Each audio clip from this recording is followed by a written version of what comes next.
Emma. Hi, Bethany. Hi, Felix. So my stomach growls so loud whenever I'm hungry. Everyone always looks at me, and it can be really embarrassing. Why does my stomach always do that when I'm hungry?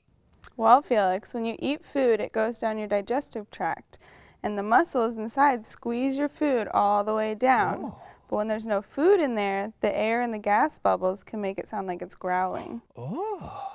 And stomach growling can happen at any time. You don't have to be hungry. But when we have food in our stomach, then it muffles the noises, so we usually don't hear it. But stomach growling happens to everyone, so you shouldn't be embarrassed. You can That's try good. to eat little snacks whenever you start to feel hungry, Oh, so okay. that it won't growl. Oh.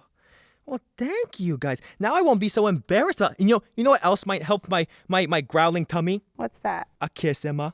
Can I get a kiss? Thank you.